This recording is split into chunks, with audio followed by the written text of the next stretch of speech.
So I'll begin with the joke's on you. Steals the pie cooling in your window, toilet papers your house and the trees in your front yard, eggs your car, short sheets your bed, tapes "kick me" to your back, then snaps your bra strap, puts your hands in warm water and makes you pee in your sleep, plastic wraps your toilet seat, ties your shoelaces together, loosens the lid of the salt and pepper shaker, absconds with your clothes when you skinny dip in the lake. Love rings your doorbell and runs away.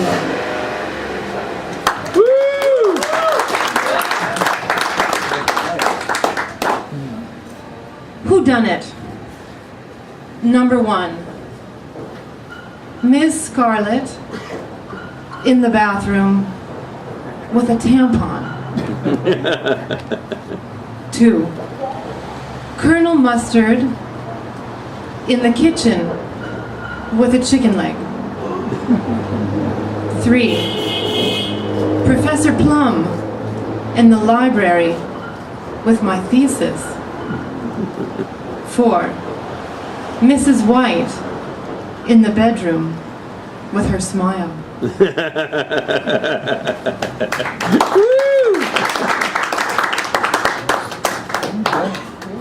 So Fred said, I was born in Canada and then my family moved to, it was North Dakota, not South. Oh, my husband's from South Dakota. My family moved to North Dakota. And then I ended up in England for a long time also.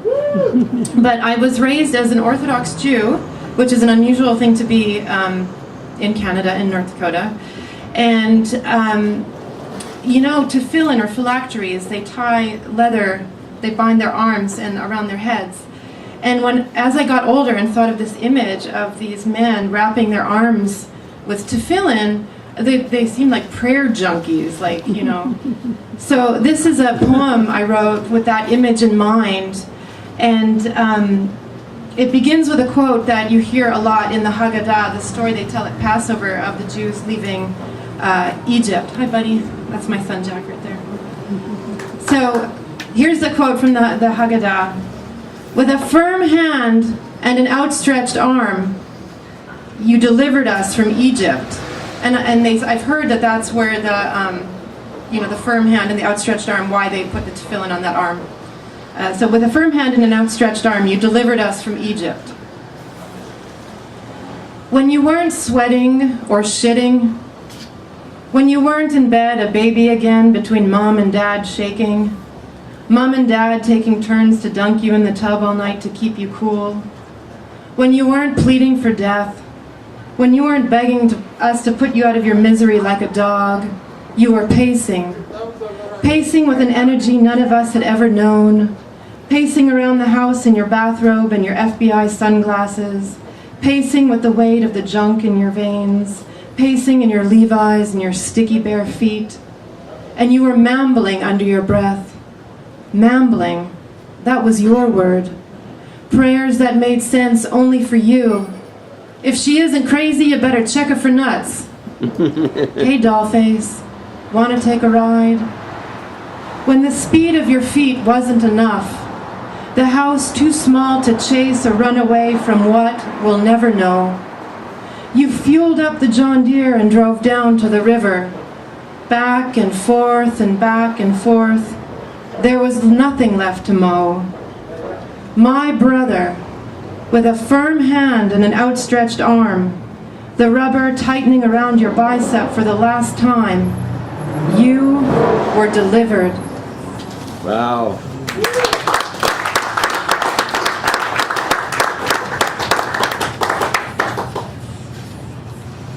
So let's lighten it up for a moment. This is a little piece inspired by things my grandmother actually said. And I call it Madeline Schmetterling's Old World Words for Harmonious Living. When the sun rises, say yes. When the moon rises, say yes again, but with more abandon. Don't waste time on wishbones that are already broken. At night, leave bowls of salt water by your bed to catch any unwanted dreams or demons. In the morning, let them go. Love everyone you can, even if they make you itchy. Don't fret if your lover's eyes wander elsewhere. If he's not looking, he's dead. Enjoy his pulse. When in doubt, if you have entered that country where no one understands a word you say, if there's no other way, make men meet.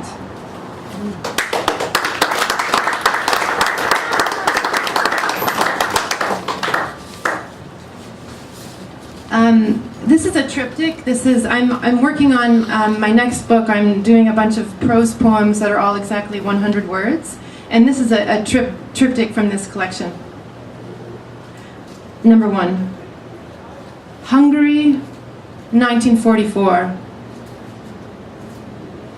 A family is in hiding under a house. The youngest, a boy barely 2, is the only one to sleep on a bed. The others sleep like well-dressed sardines on the floor, well-dressed even here to preserve a little dignity. And under these circumstances, under this ordinary house, he is still a boy like any other boy, eager to be an even bigger boy. But the world around him is so small. The things he longs for are few.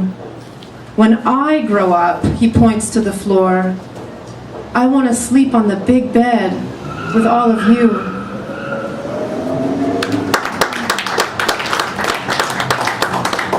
Two, South Dakota, 2016. Just before the election, my brother-in-law showed up at our doorstep in California. He had to get away from his home in the Black Hills for a few days after an incident at his motorcycle repair shop. He was shooting the shit with a customer, and the customer said, I hear they're going to build concentration camps for the Muslims. You believe it? I could probably work there. I might have a hard time putting down the children, but don't ask me to put down the Muslim dogs. I could never do that. That would be going too far. 3. California, 2017. I am not a U.S. citizen. I am afraid to write this poem. I am afraid to record these fears should someone find them and hold them against me and question my loyalty and send me back to my country without my children, without my husband, without everything we have built. I am afraid to say what I think.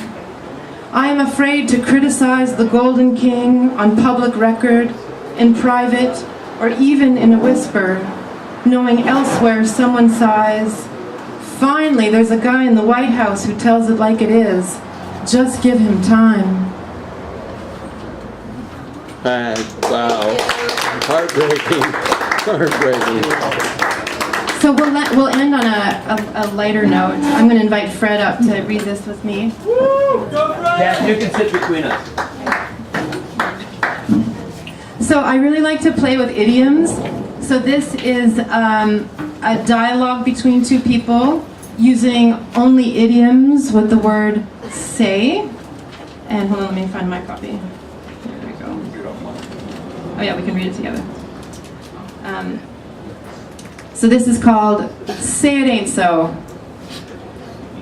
What would you say if... What do you want me to say? Say anything. That's easy for you to say. So what do you say? Whatever I say goes. The hell I say. If you have nothing nice to say, then don't say anything at all. Says who? Says me. Says you? Says you don't say. Can't say that I do. I said it before and I'll say it again. Say what?